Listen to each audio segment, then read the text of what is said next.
राजस्थान की राजनीति पिछले कई दिनों से गर्मा रही है और प्रदेश की भजनलाल सरकार ऊहापोह की स्थिति में थी, क्योंकि कृषि मंत्री डॉक्टर किरोड़ी लाल मीणा न मंत्री परिषद की बैठक में आते हैं, न विधानसभा में आते हैं, लेकिन फिर भी उनके बयान बड़ी धमक के साथ आते हैं। ऐसे में न उगलते बन रहा था न निगलते बन रहा था। किरोड़ी लाल मीणा खुद कह चुके थे कि इस्तीफा दे चुके, लेकिन क्या मजबूरियां थी कि स्वीकार नहीं हो रहा था। और आप स्वीकार नहीं कर रहे हो तो भी किरोड़ी लाल मीणा कौन से बंधनों में बंधने वाले थे। अब पार्टी ने दे दिया है कारण बताओ नोटिस। जी हाँ, प्रदेश अध्यक्ष मदन राठौड़ ने डॉक्टर किरोड़ी लाल मीणा को कारण बताओ नोटिस दे दिया है। उसके बाद क्या राजनीतिक स्थिति परिस्थिति बदलने वाली है?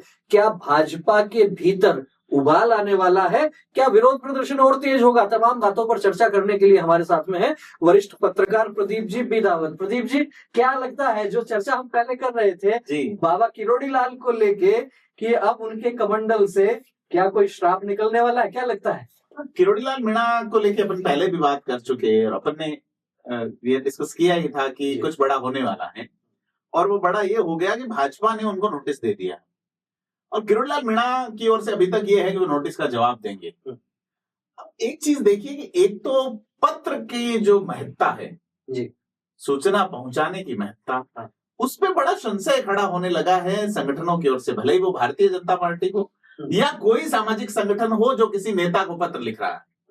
वो क्या करते हैं कि पत्र अगले तक पहुंचने से पहले ही सोशल मीडिया में वायरल करते हैं, तो उस पत्र की जो ऊर्जा है वो बड़ी नकारात्मक रूप से माहौल में फैलती है। आप नोटिस कर सकते हैं इसको कि जैसे आप भारत के प्रधानमंत्री को पत्र लिख रहे हैं और वो प्रधानमंत्री तक पहुंचने से पहले ही वायरल हो रहा है, तो उसकी जो डिग्निटी है, तो अब भाजपा की ओर से पत्र जो भेजा गया है किरोड़ी लाल मीणा से, जब कल मीडिया वालों को जब मुझे मिला नहीं और वो ही मीडिया से पूछ रहे हैं, तो क्या संवादहीनता की स्थिति जो है ये स्पष्ट तौर पे, भले ही संवादहीनता नहीं है लेकिन ये दर्शाती है और आपके संबंधों में कहीं ना कहीं खटास। तो ये जो प्रैक्टिस शुरू हुई है वायरल प्रैक्टिस जी, ये वायरल प्रैक्टिस जो है वो तमाम संगठनों के लिए, तमाम पार्टियों के लिए बड़ी मुश्किलात पैदा करती है।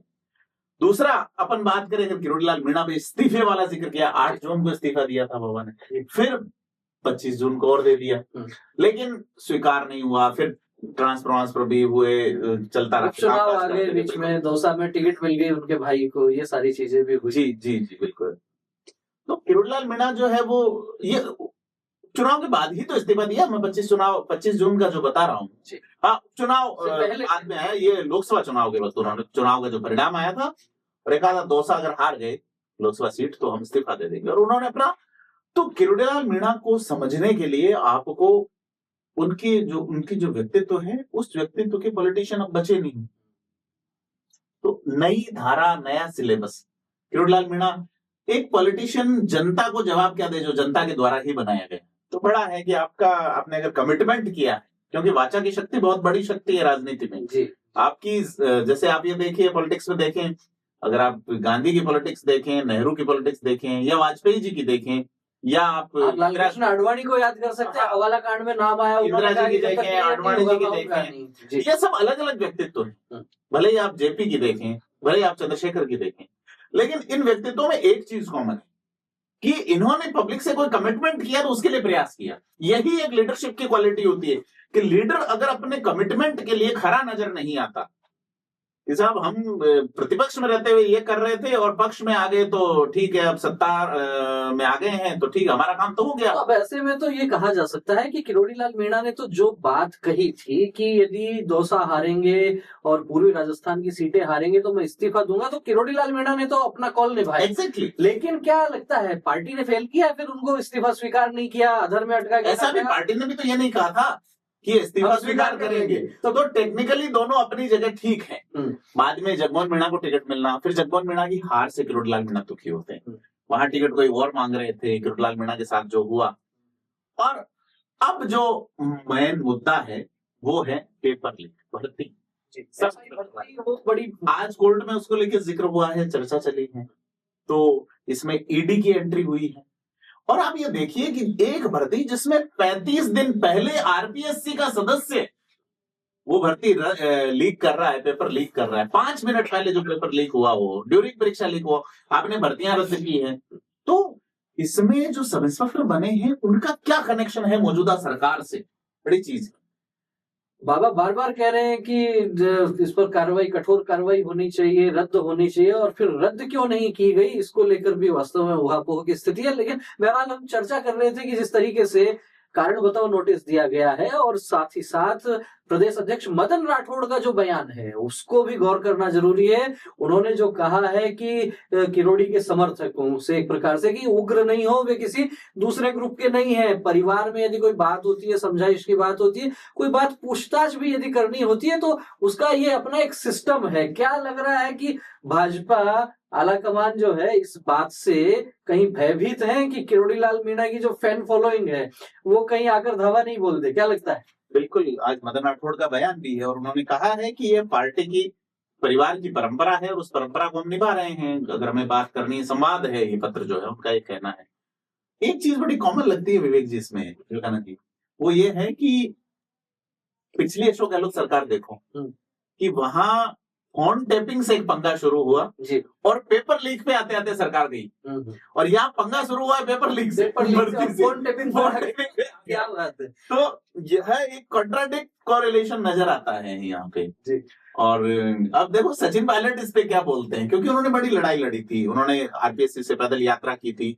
उन्होंने ये कहा था कि भर्ती रद्द होती है तो जो लोग भर्ती में बैठे थे उनको आप कंपनसेट कीजिए। सरकार कब वो करेगी, क्योंकि अशोक गहलोत ने बहुत कोशिश की उस वक्त सरकार में रहते हुए आरपीएससी की भर्तियों में और अधीनस्थ सेवा बोर्ड की भर्तियों में रजिस्ट्रेशन शुल्क, फीस माफ कर दी थी, लेकिन अब वो वापस आ गई है फीस वीस। बट ये है कि सब इंस्पेक्टर भर्ती रद्द नहीं होना, कोर्ट में ये जो जवाब पेश हो रहे हैं इन पे बड़े सवाल हैं और निश्चित तौर पे हैं। जो सब इंस्पेक्टर है वो ये कह रहे हैं साहब कि हम तो इतने होशियार हैं कि पहले भी नौकरियों में थे। तो जब आप नौकरियों में थे तो आप सब इंस्पेक्टर में क्यों आए? इसलिए आए क्योंकि इस पोस्ट में ज्यादा मलाई है, इसमें क्रीम है, तो इस क्रीम का लुत्फ उठाने की कोशिशें जो है, माल का मामला है। हाँ, माल का मामला है। तो किरोड़ी लाल मीणा, मुझे लगता नहीं कि अब ज्यादा इसमें जो है वो उनका, क्योंकि उनका जो इमरजेंसी के टाइम में जिस तरह से वो बताते हैं कि छपे हुए पर्चे नरेंद्र मोदी उनको भेजते थे, वो बांटते थे, संघर्ष उनका गजब करा। 98 में जिस तरह से किरोड़ी लाल मीणा के साथ हुआ, और आप ये देखें कि विधायी सदनों का जो नॉलेज है, राजस्थान की विधानसभा में से बहुत कम लोग हैं जो तीनों तरह के हाउस में रहे हों, चाहे वो 6ठी बार विधायक हैं, वो लोकसभा है, राज्यसभा, विधानसभा, तीनों में रहने 3 बार लोकसभा रह लिए, एक बार राज्यसभा रह लिए, 2 बार कैबिनेट मिनिस्टर रह लिए, और न केवल भाजपा, कांग्रेस में कभी बाबा नहीं गए, लेकिन जनता दल से जुड़े रहे। वो बाबा नहीं गए, लेकिन उनकी धर्मपत्नी दिल्ली में वो चुनाव लड़े, वो एनपीपी से चुनाव लड़े, नेशनल पीपुल्स पार्टी से। तो और मुद्दों को लेके कोई ऐसा नहीं है कि किरोड़ी लाल मीणा पहली बार। दूसरा, किरोड़ी लाल मीणा को हल्के में आंकने की आप नहीं कर सकते, उनके पास एक बड़ा वोट बैंक है और उस वोट बैंक को साधने के लिए उस कद का नेता भाजपा के पास है नहीं। बड़ा वोट बैंक है और कहीं ना कहीं जो बड़ा वोट बैंक है और वो अधिक उग्र नहीं हो जाए, इसके कारण लगता है कि प्रदेश अध्यक्ष मदन राठौड़ ने जिस तरीके से विषय रखा है वो भी अपने आप में महत्वपूर्ण है। लेकिन मैं थोड़ी सी चर्चा भाजपा के भीतर की जो राजनीति है उस पर भी आपके साथ करना चाहूंगा। जो स्थिति राजस्थान में डॉक्टर किरोड़ी लाल मीणा को लेकर लग रही है, लगभग कमोबेश वही स्थिति हरियाणा में अनिल विज को लेकर लग रही है। अनिल विज हरियाणा भाजपा के बड़े पुराने नेता हैं और इस बार जब चुनाव हरियाणा में हो रहे थे तो परिणाम आने से पहले उन्होंने कह दिया था कि इस बार यदि भाजपा जीतती है तो मैं मुख्यमंत्री पद के लिए दावा ठोकने वाला हूं। और ठीक उसी तरीके से जैसे यहाँ किरोड़ी लाल मीणा राजस्थान में सरकार के लिए मुसीबत बने हुए हैं, वैसे ही हरियाणा में अनिल विज ने बयान दिया। नायब सिंह सैनी को जैसे मुख्यमंत्री बनाया तो कहा कि हमारे मुख्यमंत्री तो उड़न खटोले में ही घूमते रहते हैं, और साथ ही साथ वहां के जो प्रदेश अध्यक्ष पर कोई आरोप लगे तो उसको लेकर भी उन्होंने कुछ कहा। तो वहां अनिल विज को भी ठीक इसी प्रकार से कारण बताओ नोटिस अभी दिया गया है। राजस्थान में किरोड़ी लाल मीणा को अभी नोटिस दिया गया। क्या लगता है कि भाजपा के जो ये नए सिपह सालार, जो नए मुख्यमंत्री आए हैं, अपेक्षाकृत उतने अनुभवी नहीं है, और जो पुराने अनुभवी नेता हैं क्या उनके लिए मुसीबत का सबब बने हुए? ये बिल्कुल लगता है। और दूसरा, साध नहीं पा रहे हैं। नए व्यक्ति को अगर कमान मिल जाती है तो उसके लिए पहला चैलेंज ये होता है कि बुजुर्गों को साधा जाए। जी। आप देखिए कि जब यहाँ प्रदेश अध्यक्ष सतीश पूनिया बन के आए तो वो तमाम अपने से सारे पुराने नेताओं के घर पे जाते हैं, उनको प्रणाम करते हैं। शिवराज जोशी ने किया और ये इनके बाद आने वालों ने किया। जी। तो यह ये है कि आप अपनी जो लेगेसी, आप जिस लेगेसी से चल रहे हैं उसको स्थापित करने वाले लोगों को नहीं साध रहे हैं। तो किरोड़ीलाल मीणा को तो मैं अक्सर आपको जिक्र करता हूं, गृह राज्य मंत्री का, जवाहर सिंह मेडम उनके बराबर जवाब दे रहे हैं। मैं तो इसको कॉन्स्टिट्यूशनल इशू भी मानता हूं कि अगर कॉन्स्टिट्यूशन के तहत सामूहिक उत्तरदायित्व या सामूहिक जिम्मेदारी मंत्री परिषद के प्रति है कि कैबिनेट मिनिस्टर का बयान ही सरकार का बयान है, तो सरकार ही कह रही है फोन टैप हो रहा है। अब उसका रिप्लाई एक राज्य मंत्री दे रहे हैं जो कैबिनेट की बैठक में नहीं बैठ सकते, उसकी रिप्लाई तो कैबिनेट मिनिस्टर को देनी चाहिए। कम से कम कैबिनेट मिनिस्टर दे, उप मुख्यमंत्री दे, मुख्यमंत्री दे। लेकिन यह चीज है कि वो जो कि कैबिनेट का हिस्सा नहीं है, सरकार है कैबिनेट जी, ये कॉन्स्टिट्यूशनल वो है। लेकिन पार्टी में ये दिखाने की कोशिश है कि किरोड़ीलाल मीणा का लेवल है वो जवाहर सिंह मेडम के बराबर मानते हैं भैया, है ना। अब बेडम जो है वो जवाब देंगे, हालांकि बेडम गृह राज्य मंत्री के नाते जवाब दे रहे हैं, तो ये भी एक पॉइंट बनता है। तो इसमें बिल्कुल ये नहीं है कि बेडम अपनी जगह गलत है, उन्हें पार्टी कह रही है। अब मदन राठौड़ का जो आया है और उसने कहा 3 दिन में जवाब दीजिए, नहीं तो ये माना जाएगा कि आपने इसको जो है वो अनुशासनहीनता की है। लेकिन बार बार यही भी कहा जा रहा है कि किरोड़ी मीणा अनुशासित सिपाही है। तो अनुशासित सिपाही से अनुशासनहीनता हुई है या चूक हुई है भावावेश में, पर पहली बार नहीं हुई है। ऐसा लगातार आप देख सकते हैं कि पिछले 1 वर्ष में कितने बयान किरोड़ीलाल मीणा के आगे जो पार्टी के लिए बड़ा मुसीबत का सबब बने हुए थे। एक तरह की अनुशासनहीनता वो तो आपको दिखती है कि जयपुर में मंत्रिपरिषद की बैठक होती है, उसमें वो नहीं आते और सवाई माधोपुर में जन सुनवाई कर रहे हो। देखिए भाजपा में उसके अलावा जो बयान आ रहे हैं लगातार एक के बाद एक जो बयान आ रहे हैं, तो भाजपा के लिए मुसीबत तो बनी हुई थी। भाजपा में अकोमोडेशन जो है सुप्रीम लीडर्स का, वो एक बड़ा इशू है कि आप देखिए कि पिछली जो सरकार थी उसमें अकोमोडेट किया गया था। कैलाश मेघवाल को ये माना गया था कि कैलाश मेघवाल जो है उनको विधायिका का सर्वोच्च पद दे दिया गया, विधानसभा अध्यक्ष का। तो अब सभी को सीएम नहीं बना सकते, तो उनका जो एक खूबसूरत मोड़ दे के किसी रिश्ते को पूर्ण विराम देना था, उनको एक बार फिर से शाहपुरा का टिकट दिया, सरकार नहीं आ भाई। लेकिन कैलाश मेघवाल जो है वो बागी हो गए और अपनी, यही आप देखिए कि भैरव सिंह शेखावत उपराष्ट्रपति बन गए थे और बाद में उनको लगा कि चीजें बदल सकती हैं, तो उनके साथ हुआ जो चीजें, जसवंत सिंह जसोल के साथ जो हुआ।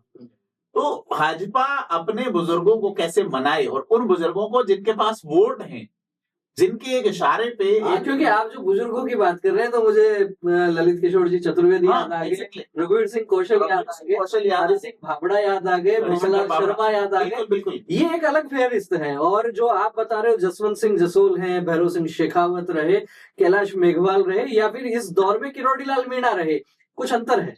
बिल्कुल है। तो अब आपको एडजस्ट करने के लिए माना जा रहा था कि किरोड़ीलाल मीणा को एक बड़ा पद दिया जाएगा।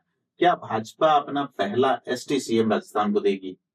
डिप्टी सीएम क्यों नहीं बनाए गए किरोड़ीलाल मीणा, जबकि एसटी वोट बैंक बड़े पैमाने पे भाजपा की ओर मूव हुआ और ये वोट परमानेंट हो सकता है, क्योंकि किरोड़ीलाल मीणा की प्रशासन पे भी गजब की पकड़ है, पुराना अनुभव होने के साथ उनके पास एक ऐसा मैकेनिज्म है जिससे उनके पास डेटा, सूचनाएं इतनी आती है जितनी पूरे विपक्ष के पास उस वक्त नहीं आ पा रही थी, जो विपक्ष 80 के आसपास विधायक लेके बैठा था। तो बड़ी चीज ये है कि उनकी क्षमता जो है वो ऐसी रही। और फिर फोन टेपिंग जो है वो एक बड़ा इशू है। फोन टेपिंग राजस्थान में चर्चा चल रही है। आपको याद होगा कि फोन टेपिंग रामकृष्ण हेगड़े की सरकार उसी चक्कर में गिरी, चंद्रशेखर की सरकार, भारत की सरकार गिरी है जासूसी के आरोप में, इंदिरा गांधी पे आरोप लगते रहे हैं। वाटरगेट कांड आपको अगर याद हो, अमेरिका का सन नाम का एक या ऐसा कोई एक मीडिया हाउस था यूके में, उसे बंद होना पड़ा फोन टेपिंग के कारण। प्रिंस चार्ल्स और अभी जो उनकी जो किंग चार्ल्स जो है ब्रिटेन के, और उनकी अभी जो पत्नी है जिसको कॉन्सर्ट कहा जाता है, रानी नहीं कहते वहां किंग की पत्नी को, तो उनके आपस का प्रेम प्रसंग जब डायना के वक्त में हुआ था तो वो फोन टैप भी लीक हुए थे, तमाम चीजें हैं। तो फोन टैपिंग का अपना एक इतिहास रहा है और इन फोन टैपिंग ने सत्ताओं को हिलाया है। निश्चित रूप से कहा जा सकता है फोन टेपिंग राजनीति में एक ऐसा विषय है कि जो कब परिस्थितियों को कैसे बदल दे इसके बारे में कुछ कहा नहीं जा सकता। प्रदीप जी, जब पिछली बार हम बात कर रहे थे डॉक्टर किरोड़ी लाल मीणा कितना परेशान करने वाले हैं इस सत्र में भारतीय जनता पार्टी को, तो मैंने एक अंदेशा जताया था कि मुझे लगता है कि सहने की भी सीमा होती है, सागर में भी ज्वाला होती है। ऊपर वाले लोग दिल्ली चुनाव में व्यस्त थे, फ्री होते ही कारण बताओ नोटिस आ गया। मुझे नहीं लगता है कि राजस्थान के स्तर पे ये कुछ हुआ होगा, दिल्ली से निश्चित रूप से इस पे चर्चा हुई होगी। अब क्या लगता है 2-3 दिन का जो समय है उसमें किस तरह का जवाब बाबा देते हैं? और मुझे एक अंदेशा ये भी लगता है कि यदि अब और ज्यादा अड़ियल रवैया किरोड़ी लाल मीणा की तरफ से रहता है तो क्या मंत्री परिषद से छुट्टी हो सकती है? इस्तीफा तो पहले से दे ही रखा है। बिल्कुल, अगर किरोड़ी लाल मीणा अड़ियल रहेंगे तो उनका इस्तीफा स्वीकार मान लिया जाएगा, क्योंकि इस लेटर में मदन राठौड़ ने उल्लेख किया है इस्तीफों का। और इसके अलावा दूसरा विकल्प उनको बर्खास्त करने का रहता है, जो राजस्थान में पिछले मैं कुछ उदाहरण गिनूं जी तो आप देखिए जिस तरह से राजेंद्र हुड्डा को बर्खास्त किया गया था जस्ट ही चलती विधानसभा में, उससे पहले जो है वो सचिन पायलट और आपका जो अभी झुंझुनू के सांसद है ब्रजेंद्र ओला और जो भरतपुर से जो विधायक थे उनके साथ में जी तो विधायकों को तो बर्खास्त कर नहीं सकते, विधायक बर्खास्त नहीं हो सकते। तो किरोड़ी लाल मीणा बर्खास्त किए गए थे तो मंत्री पद से जाएंगे, है ना। और अब जो छुट्टी ले रखी है वो बतौर मंत्री ले रखी है, बतौर विधायक नहीं ले रखी है। और बाबा अगर प्रतिपक्ष की ओर आ गए तो ये पलड़ा जो पहले से भारी है ये और भारी हो जाएगा।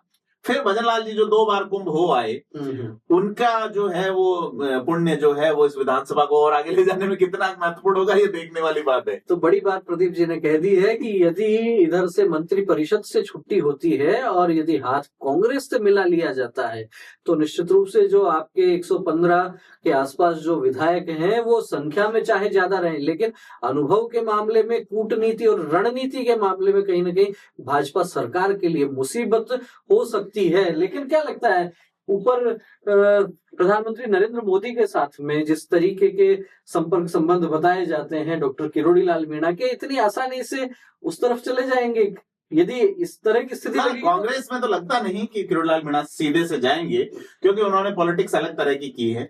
ये नोटिस और जो बर्खास्तगी वाला जो अपन आकलन अंदाजा लगा रहे हैं ये दोनों अलग चीजें हैं। ये नोटिस पार्टी का नोटिस है, तो उनको पार्टी से बर्खास्त अगर कर दिया तो फिर वो बागी हो जाएंगे, निर्दलीय हो जाएंगे और मंत्री पद स्वतः ही जाएगा। और अगर पार्टी में रखते हुए अगर मंत्री पद से बर्खास्त किया जाता है तो फिर अलग चीजें होंगी कि पार्टी क्या एक्शन लेती है और उसके बाद सरकार क्या एक्शन लेती है, क्योंकि बर्खास्तगी का आदेश मुख्यमंत्री की अनुशंसा पे राज्यपाल करेंगे, ये मदन राठौड़ को फैसला नहीं करना है।